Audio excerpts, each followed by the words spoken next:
Hello, welcome you all. So last video में हम लोगों ने पढ़ा कि वेक्टर को ऐड कैसे कर सकते हैं। ओके, यहाँ पे जस्ट उसका अपोजिट करेंगे। ठीक, एक वेक्टर रहेगा सिंगल वेक्टर, उसको स्प्लिट करेंगे, उसको ब्रेक करेंगे। ओके, तो आओ देखते हैं। देखो, एडिशन ऑफ वेक्टर में क्या था कि one vector, two vector, three vector, अगर इसको ऐड करना रहता तो ये क्या करते थे, फर्स्ट वाला का टेल एंड लास्ट वाला का हेड, इसको मैच करते थे। ये कहते थे कि resultant of all this vector हुआ, मतलब टोटल वेक्टर को यहाँ जब ऐड किए, अगर ये ए वेक्टर था, ये बी वेक्टर था, ये सी वेक्टर था, तो बोले कि addition of all three vector is a vector R. यहाँ पे लिखे A plus B plus C vector. Okay, अब यहाँ पे इसका अपोजिट सोचो। ठीक, कि एक वेक्टर गिवन है, ये आर वेक्टर गिवन है, इसको ब्रेक करना है ये सब वेक्टर में। ठीक, इसको ये वेक्टर में भी ब्रेक कर सकते हो, कोई और वेक्टर में भी ब्रेक कर सकते हो, और उसको देखते हैं कैसे ब्रेक करेंगे। यहाँ पे एक वेक्टर दे दिए f। ओके, इसको ब्रेक करते हैं, इसका रिजोल्यूशन फाइंड करते हैं। रिजोल्यूशन मतलब इसको ब्रेक करेंगे डिफरेंट डायरेक्शन में। ठीक ना, रिजोल्यूशन हो गया इसका process. Resolution is the process of splitting the single vector into different vectors in different direction. Okay, मान लो कि ये इस डायरेक्शन में एक वेक्टर है। ठीक, ये डायरेक्शन में एक वेक्टर ले लिए f1। ठीक, फिर इसको दूसरे डायरेक्शन में एक वेक्टर ले लिए f2, तीसरा डायरेक्शन में एक वेक्टर ले लिए f3। ठीक ना, देखना कि इस तरह से मान लो अब ये वेक्टर ले लिए f4। ठीक ना, फिर f6, चलो f5, और लास्टली यहाँ पे मान लो ये वेक्टर है f6। ठीक, ऑब्जर्व करो इसमें क्या है कि पहले एक वेक्टर दिया हुआ था, इसको स्प्लिट किए डिफरेंट डायरेक्शंस में। डायरेक्शन मतलब ये इस डायरेक्शन में, इसका कुछ कंपोनेंट ये डायरेक्शन में, कुछ कंपोनेंट ये डायरेक्शन में। तो ऐसे इन्फिनेटली मैनी वेक्टर्स लिख सकते हैं, लेकिन क्या होना चाहिए, टोटल वेक्टर को जब फिर से सम करेंगे, ये सब वेक्टर को फिर से अगर सम करो तो देखो यहाँ से स्टार्ट किया, सम करने के बाद फाइनली यहाँ आ रहा है। ठीक, इसका टेल और इसका हेड, मतलब उल्टा अगर सोचो, f1 f2 f3 ये सब को अगर ऐड किए, ये f2 और f3 f4 f5 f6 ये सब को ऐड करेंगे तो ये क्या हो जाएगा, फाइनल वेक्टर, रिजल्टेंट वेक्टर जो पहले था वही हो जाएगा। ओके, इसका जो इफेक्ट था, ये f वेक्टर का जो भी इफेक्ट होगा इंडिविजुअली, ठीक, अगर सब कंपोनेंट को ऐड कर देंगे इसका तो सेम इफेक्ट होगा। ओके, समझो इसको कैसे समझोगे। यहाँ पे एक मास है मान लो, ठीक, इसका कुछ मास है, इस पे एक फोर्स लगाया इस डायरेक्शन में F। ओके, अब क्या है कि अकेला इतना F लगा नहीं सकते हैं, तो इसका हम लोग बोल रहे हैं कि कंपोनेंट बता दो छोटा छोटा, तब दो चार आदमी मिलके इस पे फोर्स लगाएंगे। बोला ये भी सही है, ये बोला चलो इसका कंपोनेंट बता देते हैं। तो ये एक कंपोनेंट बताया अपना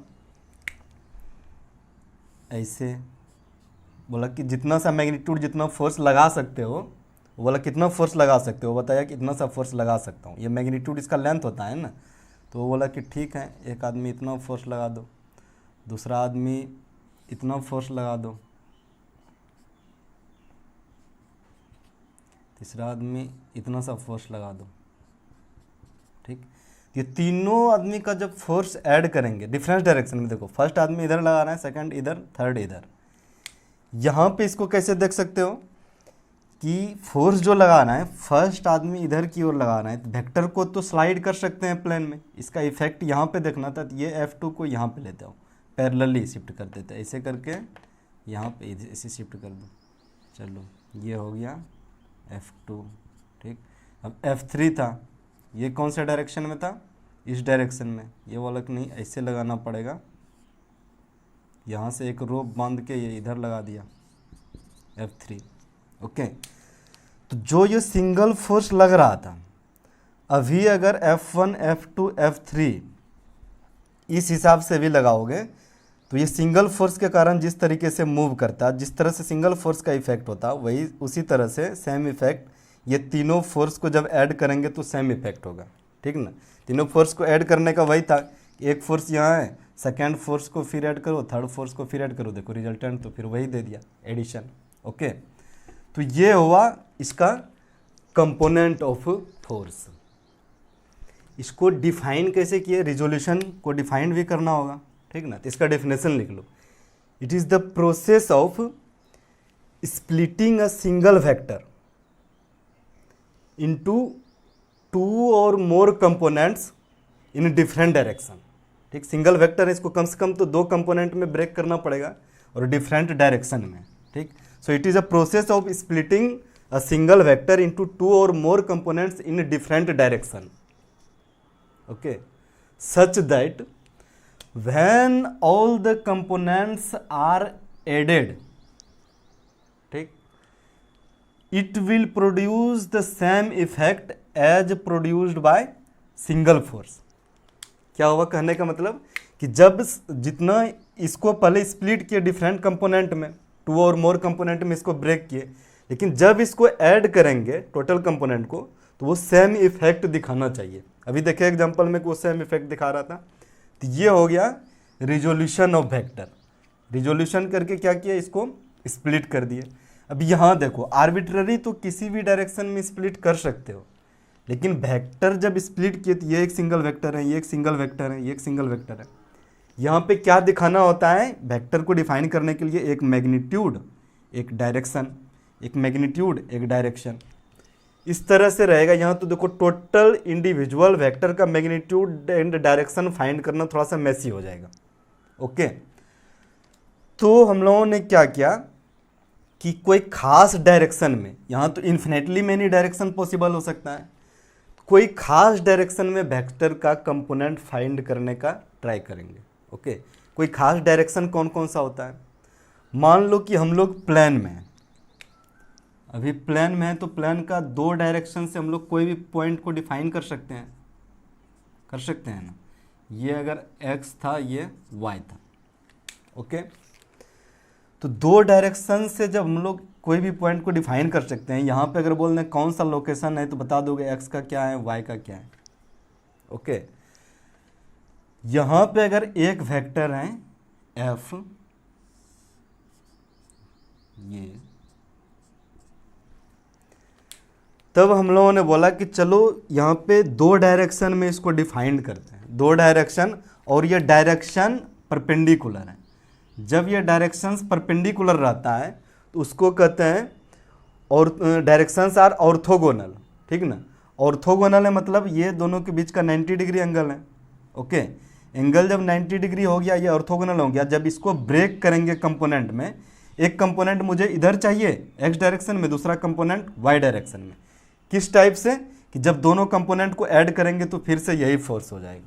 तो अगर f डायरेक्शन में लिखेंगे, x डायरेक्शन में इसका कंपोनेंट लिखेंगे, मान लो कि x डायरेक्शन में इसका ये कंपोनेंट हुआ, x डायरेक्शन का कंपोनेंट ये x डायरेक्शन में, हॉरिजॉन्टल डायरेक्शन में ये क्या हो गया, हॉरिजॉन्टल।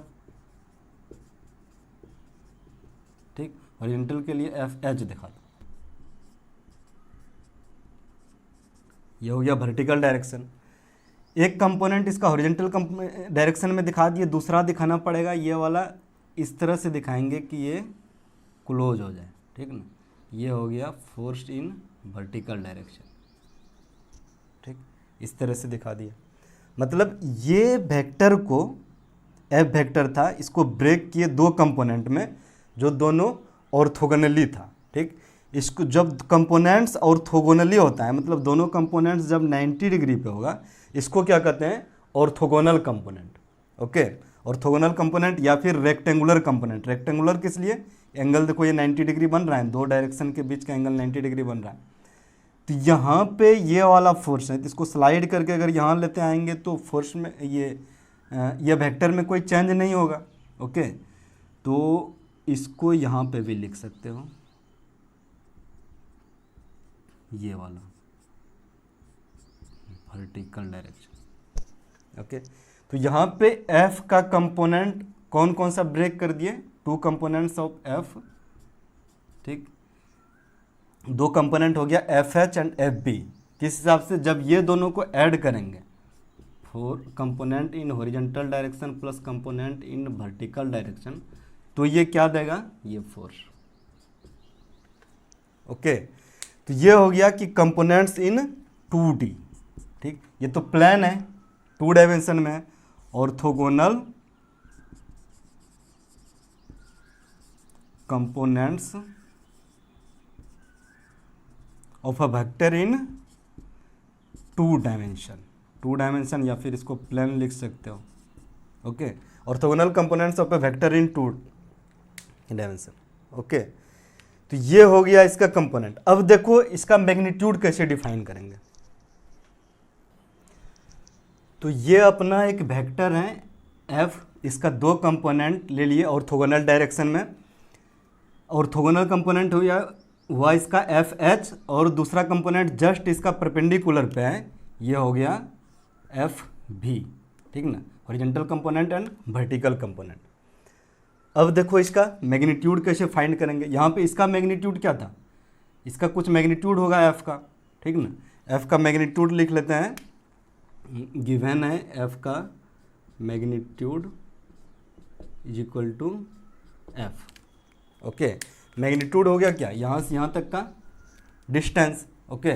इसके मैग्नीट्यूड को यहाँ लिख लो पहले, ये हो गया यहाँ से यहाँ तक का लेंथ एफ, ठीक। इसका कंपोनेंट है, एक हॉरिजॉन्टल कंपोनेंट, एक दूसरा वर्टिकल कंपोनेंट।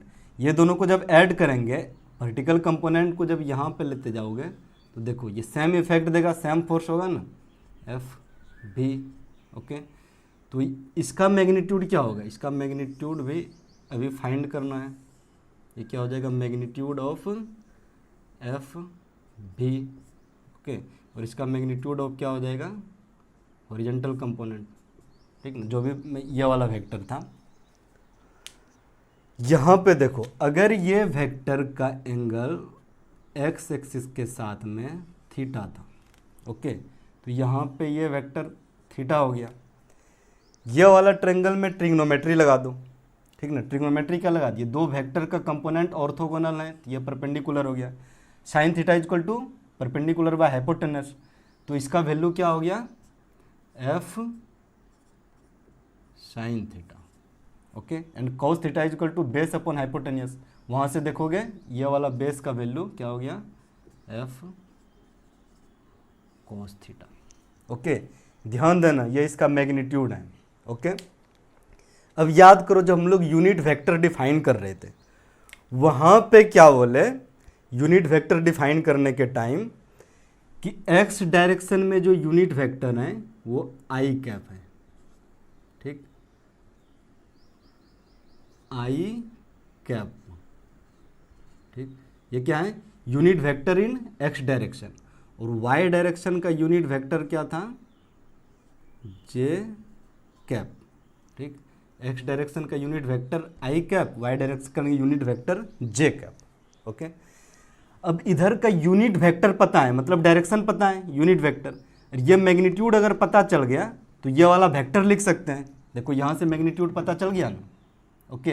ये वाला जब मैग्नीट्यूड पता चल गया तो यहाँ पे इसका लिख सकते हो, horizontal component is equal to F cos theta I cap. Okay, अब ये वेक्टर क्वांटिटी, ये भी vector quantity, vertical component is equal to F sine theta is equal to J cap. Okay, अब क्या था कि एक फोर्स को ब्रेक किए, स्प्लिट किए, इसका रिजोल्यूशन फाइंड किए, कंपोनेंट फाइंड किए ऑर्थोगोनल डायरेक्शन में। ठीक, तो यहाँ से क्या लिख सकते हो, force is equal to F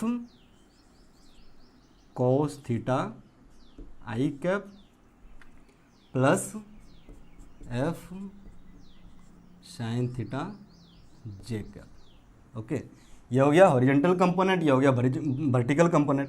generally horizontal component को एफ एक्स से भी दिखाते हैं, ठीक ना, तो इसको ऐसे भी लिख सकते हो, F X I cap plus F Y J cap. ठीक ना, यहाँ पे एक्स वाई क्या परपेंडिकुलर डायरेक्शन है। ओके, ये हो गया। इसके हिसाब से यहाँ पे इसका एक्स कंपोनेंट क्या हो गया, ये देखो, एफ एक्स को क्या लिख सकते हो, F cos theta, F Y को बस कंपेयर करके एफ साइन थीटा। ये क्या हो गया, मैग्नीट्यूड, हॉरिजॉन्टल डायरेक्शन में मैग्नीट्यूड एंड वर्टिकल डायरेक्शन में मैग्नीट्यूड। तो इस हिसाब से हम लोग 2 डायमेंशन में इसका कंपोनेंट फाइंड किए। ओके, अब देखो अगर 3 डायमेंशन रहे तो क्या करेंगे, ठीक ना।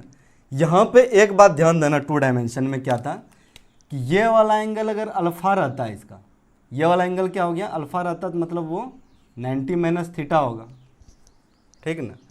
90 माइनस थीटा कहने का मतलब कि कॉस थीटा लो और कॉस 90 माइनस थीटा लो, तो ये क्या हो जाएगा, साइन थीटा। वर्टिकल कंपोनेंट का यहाँ पे देखो, वर्टिकल कंपोनेंट जो एफ वाई का वैल्यू होगा, ठीक ना, जब ऑर्थोगोनल रहता है तो डायरेक्ट कॉस कंपोनेंट ले लेते हैं। ओके, तो हॉरिजॉन्टल में था तो डायरेक्ट कॉस थीटा आ गया, वर्टिकल में हो गया एफ कॉस 90 माइनस थीटा। अब देखो कॉस 90 माइनस थीटा क्या लिखोगे, साइन थीटा, है ना। तो एक्चुअल में यहाँ वाला एंगल के साथ में अगर डायरेक्शन ऑर्थोगोनल रहे तो ये एंगल के साथ में इसका कॉस ले सकते हैं कंपोनेंट फाइंड करने के टाइम में। ओके, बस एंगल पता होना चाहिए, कॉस ले लिए। इसका यूज करेंगे 3D में, कैसे, देखो, orthogonal components of a vector in 3D लिख दो। ओके, इन 3D, बाद में कि सब यहाँ से यहाँ तक यही रहेगा, orthogonal component of a vector in 3D। 3D में क्या होगा कि एक डायरेक्शन और ऐड हो जाएगा, ये x डायरेक्शन है इधर, ये y डायरेक्शन है, एक z डायरेक्शन इसके परपेंडिकुलर हो जाएगा। तो देखो ये डायरेक्शन भी ऑर्थोगोनल है, एक्स वाई पहले से परपेंडिकुलर था, अब देखो जेड वाई के साथ में परपेंडिकुलर है, एक्स जेड के साथ में परपेंडिकुलर है, ये तो तीनों हो गया ऑर्थोगोनल डायरेक्शन, ठीक ना। तो इसमें डायरेक्शंस क्या हो जाएगा, ऑल 3 डायरेक्शंस, कौन कौन सा direction, X Y Z are orthogonal, ठीक ना, तीनों ऑर्थोगोनल है। यहाँ पे क्या था कि 2 डायरेक्शन ऑर्थोगोनल था, यहाँ पे तीनों ऑर्थोगोनल है। तो वहाँ पे अगर एक्स एक्सिस के साथ में अल्फा एंगल बना रही है, वाई एक्सिस के साथ में बीटा एंगल बनाएगी, ठीक, और इसको दिखाते हैं, ये एक्स एक्सिस हुआ, ये वाई एक्सिस हुआ, और ये मान लो जी एक्सिस। ओके, कहीं एक स्पेस में पॉइंट है, मान लो यहाँ पे ये पॉइंट है इस जगह पे, ठीक, तो यहाँ पे दिखाने के लिए तो कहीं प्लेन पे ऐसे ही दिखाना पड़ेगा। ओके, ये एक एफ वेक्टर है, ठीक है, इसका एक्स एक्सिस के साथ में एंगल बन रहा है अल्फा, वाई एक्सिस के साथ में एंगल बन रहा है बीटा, और जेड एक्सिस के साथ में एंगल बन रहा है गामा, ठीक। ये तो यहाँ पे अगर ये एफ वेक्टर है, ये एफ वेक्टर है, तो इसका कॉस कंपोनेंट ले लो, ठीक। इसको सेम कैसे लिख सकते हो, F vector is equal to F का कॉस कंपोनेंट, ठीक, मतलब एक्स डायरेक्शन में अगर इसका कंपोनेंट लोगे, पहले एक्स डायरेक्शन में कंपोनेंट इन एक्स डायरेक्शन लिखो, X Y, magnitude of component in X direction, F X is equal to जो भी वेक्टर होगा कॉस के साथ में कितना एंगल बना रहा है, कॉस अल्फा लिख दो। फिर है magnitude of vector in Y direction, मतलब magnitude of component in Y direction, इसका वाई डायरेक्शन में कंपोनेंट क्या होगा, तो यहाँ पे लिख दो एफ कॉस, एंगल कितना बना रहे हैं वाई डायरेक्शन में, बीटा, ओके। और magnitude of component in Z direction, ये क्या हो जाएगा, F cos gamma, Z direction के साथ में गामा लगा रहा है, ओके। तीनों डायरेक्शन में मैग्नीट्यूड पता चल गया, तीनों को अब ऐड करेंगे, ठीक ना, एक्स डायरेक्शन का, वाई डायरेक्शन का एंड जेड डायरेक्शन का ऐड करेंगे तो यही वेक्टर होना चाहिए, ओके। तो यहाँ से क्या हो जाएगा, जब डायरेक्शन के साथ में लिखोगे इसको, डायरेक्शन के साथ में कैसे लिखोगे, F vector is equal to F X I cap plus F Y J cap plus F Z K cap, ये हो गया इसका कंपोनेंट्स। अब वैल्यू क्या, एफ एक्स का ये, एफ वाई का मैग्नीट्यूड ये, एफ जेड का मैग्नीट्यूड ये, ओके। यहाँ तो हो गया कि कंपोनेंट फाइंड कर लिए, ठीक ना। अब क्या हो गया, एक्चुअल में ये क्या हो गया, analytical notation of A vector, वहाँ पे ज्योमेट्रिकल नोटेशन दिए थे ना, यहाँ हो गया analytical notation of A vector. यहाँ पे 2 डायमेंशन के लिए ये था, 3 डायमेंशन के लिए ये, तो एनालिटिकल नोटेशन ऑफ वेक्टर पता चल गया, ओके। अब आओ देखते हैं कि ये एनालिटिकल, इसको जोड़ने के बाद वो कैसे होगा, उसको देखते हैं फिर से। तो देखो सबसे पहले 2D में कंपोनेंट क्या था, F H equal to F cos theta I, मतलब एफ एच क्या लिखे थे, एफ एक्स आई कैप, और एफ वाई क्या हो गया, एफ वाई जे कैप, ठीक। हॉरिजॉन्टल डायरेक्शन में ये एफ एक्स लेंथ हो गया, वर्टिकल डायरेक्शन में एफ वाई लेंथ हो गया, ओके। तो यहाँ से इस ट्रायंगल में ये वाला लेंथ हो गया एफ एक्स, ये वाला लेंथ हो गया एफ वाई, ये परपेंडिकुलर है, ये वाला वेक्टर का लेंथ क्या हो गया, मैग्नीट्यूड एफ। यहाँ से पाइथागोरस लगाओगे तो क्या हो जाएगा, मैग्नीट्यूड ऑफ दिस वेक्टर क्या हो जाएगा, F is equal to under root F X square plus F Y square. जब ये वेक्टर जो ऑर्थोगोनल वेक्टर है इसको ऐड किए तो क्या हो गया, इसका मैग्नीट्यूड इस हिसाब से पाइथागोरस थ्योरम लगा के फाइंड कर सकते हैं, ओके। तो यहाँ पे क्या हो गया, magnitude of F vector is equal to under root horizontal component F X square plus vertical component F Y square, okay. इसी तरह से 3 डायमेंशन में भी, ठीक ना, 3 डायमेंशन में भी ये देखोगे, थोड़ा विजुलाइज करके देखना कि पहले एक्स कंपोनेंट रहता है, फिर वाई कंपोनेंट रहता है, फिर जेड कंपोनेंट रहता है, okay. X component, Y component, Z component. जब एक्स कंपोनेंट वाई कंपोनेंट का रिजल्टेंट लोगे तो ये कहीं प्लेन में आएगा यहाँ पे, ठीक ना, ये प्लेन में आएगा यहाँ पे, फिर उसके बाद जेड कंपोनेंट के साथ में जैसे रिजल्टेंट लोगे तो उसका वेक्टर आ जाएगा, ओके। तो यहाँ पे हो जाएगा magnitude of F vector in 3D is equal to under root F X square plus F Y square plus F J square, ये हो जाएगा इसका मैग्नीट्यूड, ओके। और ऐसे भी यहाँ से देख सकते हो, ठीक ना, यहाँ से क्या देख, इसको वैल्यू पुट करके देख सकते हो, F X square plus F Y square plus F Z square, ठीक ना, पुट कर दो। यहाँ पे अगर इसको स्क्वायर करते हो, तो क्या हो जाएगा, मॉडुलस ऑफ एफ, इसको एफ रहने दो, इसका मॉडुलस एफ हो जाएगा अंडर रूट, ये इसको स्क्वायर कर दो, ओके। स्क्वायर कर दिया तो यहाँ पे क्या हो गया, एफ एक्स स्क्वायर, इसको स्क्वायर करो क्या हो जाएगा, F square cos square alpha, ठीक ना, फिर इसको स्क्वायर करो क्या हो जाएगा, F square cos square beta, okay.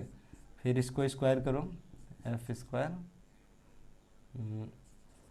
Cos square gamma, यहाँ से एफ स्क्वायर कॉमन ले लो, ठीक ना, F square equal to F square to cos square alpha plus cos square beta plus cos square gamma. यहाँ से देखो एक इम्पोर्टेंट रिजल्ट आ गया, क्या रिजल्ट आया, यहाँ से इसको डिवाइड करोगे 1 हो जाएगा, मतलब ये इक्वल टू 1 होता है, ठीक ना। Cos square alpha plus cos square beta plus cos square gamma is equal to 1।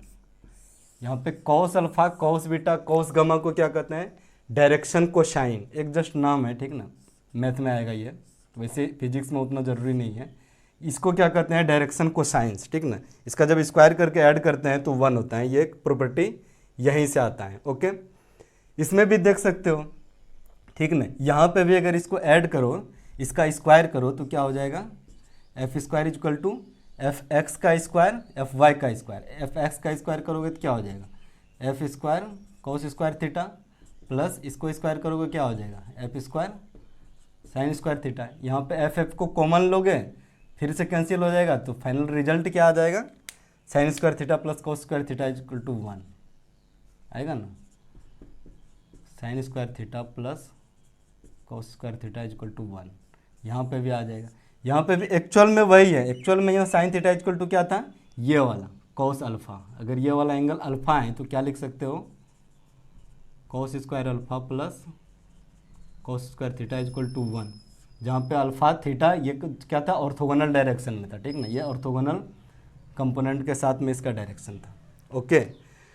तो ये हुआ, अगर वेक्टर का कंपोनेंट पता रहे तो उसको इस हिसाब से रिजल्टेंट निकाल सकते हैं, सिर्फ अगर एनालिटिकल वेक्टर दे दिया। एनालिटिकल वेक्टर किस टाइप से देता है, मान लो कि एक वेक्टर दे दिया is equal to 2i cap plus 3j cap, ठीक ना। कहेगा कि इसका मैग्नीट्यूड क्या है, यहाँ से मैग्नीट्यूड निकाल लोगे।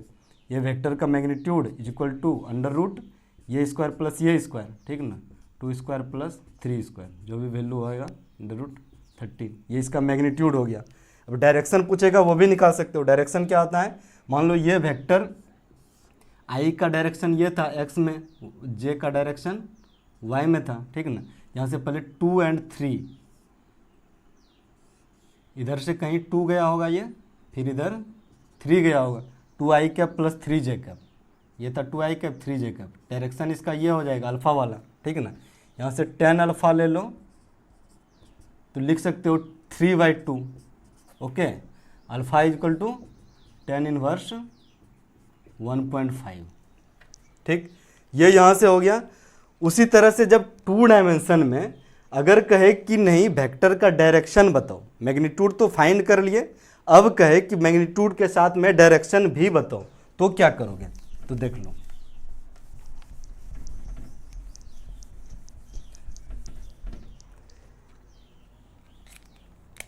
एक अगर गिवन वेक्टर दे दिया f is equal to F X I cap plus F Y J cap, इसका मैग्नीट्यूड तो यहाँ से फाइंड कर लिए।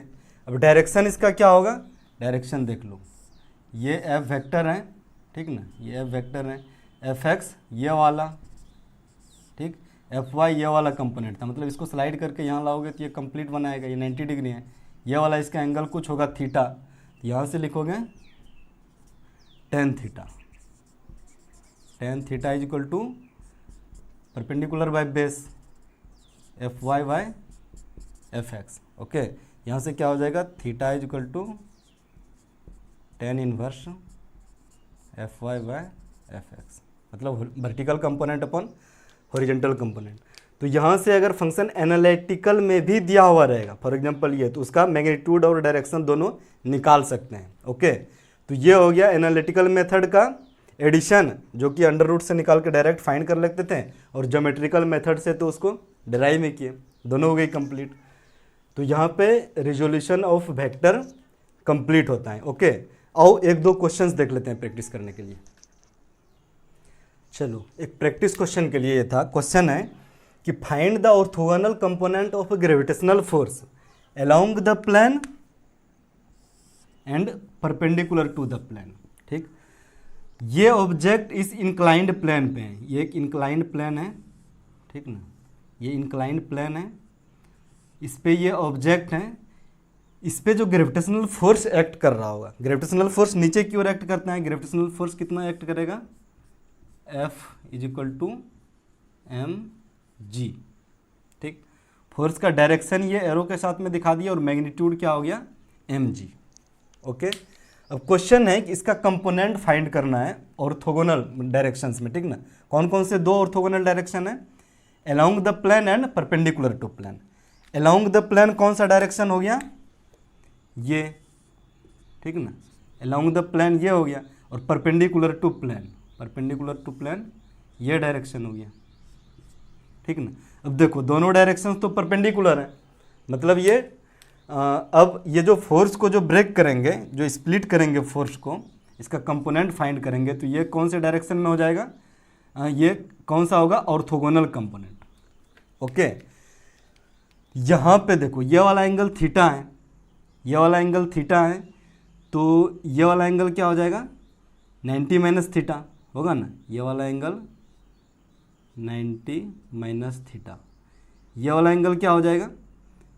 ये पहले से ही एंगल 90 डिग्री है, ये वाला एंगल हो जाएगा 90 माइनस दिस एंगल, मतलब 90 माइनस थीटा, तो ये वाला एंगल हो जाएगा थीटा। ओके, ये वाला एंगल थीटा हो गया। अब देखो जब एक फोर्स रहता था, ये फोर्स रहता था, तो इसका ऑर्थोगोनल कंपोनेंट फाइंड करना था, एक ये डायरेक्शन में, दूसरा ये डायरेक्शन में। तो जो एंगल के साथ में रहता था उसके साथ में कॉस कंपोनेंट लेते थे, यहाँ पे क्या हो जाता था? F cos theta. जो ये एंगल के सामने वाला रहता था, ये कंपोनेंट क्या हो जाता था? F sine theta. अभी देखें ना कि एफ एक्स बराबर ये होता था कंपोनेंट, और ये होता था एफ वाई, वर्टिकल डायरेक्शंस में कंपोनेंट। तो यहाँ पे इसके साथ में एंगल कौन सा है? ठीक, ये वाला। तो एफ का इस डायरेक्शन में एक कंपोनेंट ले लो, ये आ गया, इसका वैल्यू क्या हो गया? M G cos theta. ठीक, अब दूसरा क्या हो जाएगा?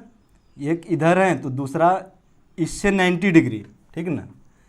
दूसरा यहाँ पे देखो कैसे ब्रेक किए थे, एक ये था तो दूसरा इसके 90 डिग्री, मतलब फोर्स को इंक्लूड करते हुए, ठीक। ये वाला फोर्स बीच में रहेगा और इसके 90 डिग्री पे, मतलब ये वाला वैल्यू ही फाइंड करना था ना। तो यहाँ पे दूसरा इसके 90 डिग्री पे, ये 90 डिग्री का कंपोनेंट क्या था? इस डायरेक्शन में होगा दूसरा component F sine theta. Okay, F का वैल्यू यहाँ पे क्या है? M G. ठीक, तो दो कंपोनेंट में ब्रेक कर दिए। ओके, यहाँ पे इस पे जो ग्रेविटेशनल फोर्स लग रहा था, इसको perpendicular to plane and along the plane, दोनों कंपोनेंट हो गया फाइन। चलो अब दूसरा एग्जांपल देख लेते हैं। देखो यहाँ पे क्वेश्चन है कि एक वेक्टर दिया हुआ है F is equal to 2i cap plus 3j cap minus 4k cap. Analytical representation ये वेक्टर का दिया हुआ है, ठीक ना। फाइंड क्या करना है? Find the magnitude of F. ये एफ का मैग्नीट्यूड क्या है, पहला क्वेश्चन। दूसरा है कि ऑल्सो फाइंड डायरेक्शंस को साइन। डायरेक्शंस को साइन, जो मैं डायरेक्शंस को साइन मतलब क्या?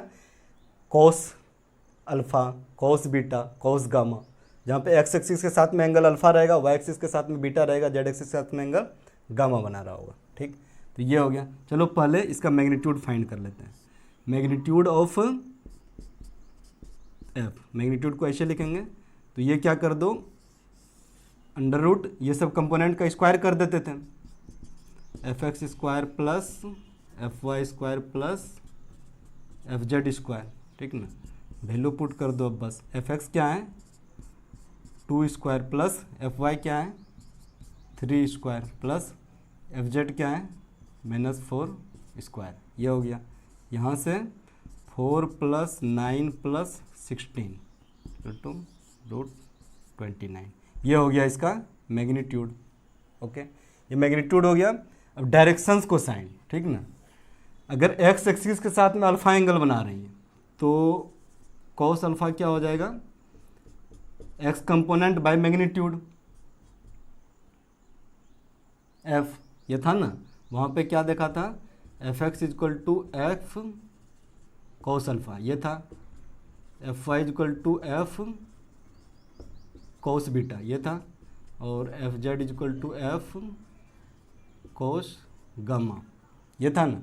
तो वहाँ से अगर ये लिखोगे cos alpha equal to F X by F, F क्या था मैग्नीट्यूड था, तो ये क्या हो जाएगा एफ एक्स मतलब 2 है यहाँ पे 2 बाय मैग्नीट्यूड इसका √29, ये हो गया एक्स डायरेक्शन का। फिर वाई डायरेक्शन का cos beta is equal to F Y by magnitude of F Y क्या है 3/√29।